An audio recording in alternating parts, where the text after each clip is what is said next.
Mustafa Barghouti, Secretary General of the Palestinian National Initiative. Mustafa, you're joining us from Ramallah. It's good to get your views on this today. Several times, in fact, many times since October 7th, Benjamin Netanyahu has promised the Israeli people and indeed the world that there is this one next thing that Israel and the Israeli military need to get done. You know, at some point it was seizing Rafah in the south of the Gaza Strip. At another point, a little later, it was strangling the north of the Gaza Strip. And there's always something over the horizon. And he seems to be saying one, and it's the same thing that we're seeing here again. Next thing is take Gaza City. And that apparently could deliver Israel's elusive victory. We wanted your thoughts on that. Well, Netanyahu is the biggest liar in modern history. He's a true liar in everything he says, and that's what most Israelis know. He has been lying about his care about Israeli captives or prisoners. He now is going to kill them, as was reported by you. He used to say that he wants to have a ceasefire agreement. He himself undermined every possibility of a ceasefire. He lied all the time about the fact that his goal is the destruction of Hamas, and actually his goal, as we can see, is the destruction of all the Palestinian people. In reality, the goal of this war has been the same from the very first days. It is the ethnic cleansing of the Palestinian population of Gaza, the whole population. He wants to occupy all of Gaza without taking the responsibility for the occupied people. And then he wants to push everybody out, not only of Gaza City, but later from the central areas to a concentration camp, the worst ever concentration camp in human history, and then force Palestinians out of Gaza. This has been his plan, and it was not hidden. Smotrich spoke about it. Ben Gvir spoke about it. Netanyahu himself spoke about it when he repeatedly said he will allow voluntary immigration. What kind of voluntary immigration when you destroy all people's homes and you deprive people from food and you push them into starvation, and now you are killing them? The fact that he wants to evict everybody from Gaza City, what does it mean? 1 million people, where should they go? There is no place to go to. And he will be bombarding them, causing a terrible massacre. In reality, what I have to say, what many Western leaders don't want to listen to, is that this is a beginning of a terrible second Holocaust caused by the same people whose ancestors suffered from another Holocaust in the Second World War. But Mustafa, the argument you're making, and you're certainly not the only one to make it, that ultimately Netanyahu and his government, their goal is to reduce the size of the population in Gaza, push Palestinians out of the Strip.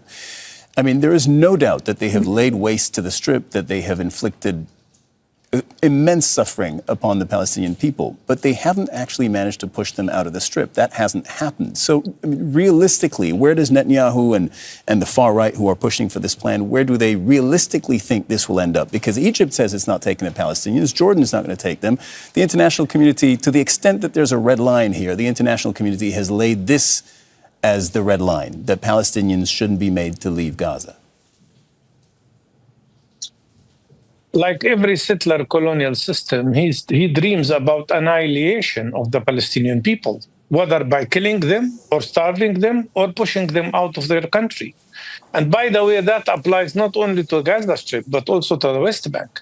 And we have to say that he would not have dared to go that far in his plans if it wasn't for the American support, if it wasn't for the fact that Trump and his administration gave him the green light to go ahead with what he's doing now. And the remarks of the American State Secretary are an indication of that. They are supporting what Netanyahu is doing. No, his goal is annihilation of the Palestinian people. His goal is a second Nakba. In 1948, Israel, with its terror and terrorist groups, forced 70% of the Palestinian population out of their country. 523 Palestinian communities and villages were destroyed. 70% of the population of Gaza today are refugees from 1948. And now he wants to push them out of Palestine completely. That's the reality. They try to repeat what they have done in 1948. Then nobody noticed because the news were not there, were not everywhere. Today, all these crimes, whether we are talking about starvation, whether we are talking about genocide, whether we are talking about ethnic cleansing, these crimes are happening in front of the eyes of the whole world. And in my opinion, any country in the world that does not initiate punitive acts against Israel, does not initiate sanctions against Israel immediately to deter it from committing this crime, will be complicit with these terrible crimes in the 21st century. Do you think Israel will still have, as it carries out this new military plan, total impunity? I mean, that has pretty much been the case so far, but there's strong international condemnation coming in since this morning. The very latest, I'm looking down at my screen, this is coming from Egypt just about 20 minutes ago with the foreign ministry statement condemning Israeli moves to occupy Gaza. Do you think Israel can fully get away with this? I think their status is much more difficult than any time before. We've just heard that Germany suspended its military supplies to Israel. This is a big deal, given that Germany is the second biggest supplier of weapons to Israel, and given the fact that Germany has been so loyal to Israel. So things are changing, of course, and Israel, as the ex-prime minister of Israel have described it, several actually prime ministers described the situation that Israel now is a pariah state worldwide, and this will get worse.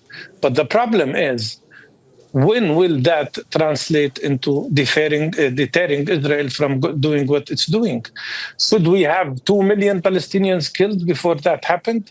So the people now who suffered so much in Gaza continue to suffer while the world is watching? No, that is not acceptable. And I think it is the responsibility of the whole world, but also it is the responsibility of Arab and Muslim countries who cannot only satisfy themselves with statements and condemnations. That's not enough. There should be immediate boycott of Israel.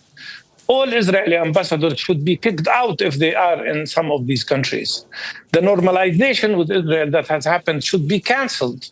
That's the only way, that's the only language that Netanyahu will understand. But if they continue to just issue statements, of course he will proceed with these crimes. And mind you, we are talking here about the fact that 10% already of the population of Gaza have been killed or injured. We are talking about elimination of a whole population. We are talking about killing and injuring more than 60,000 little innocent children. If he continues with his plans, you will be talking about maybe 1 million Palestinians killed or injured. Mustafa Barghouti joining us from Ramallah. Thank you very much. Don't miss out and get the full picture. Subscribe to Al Jazeera for reliable news and expert insights. Like, share, stay ahead.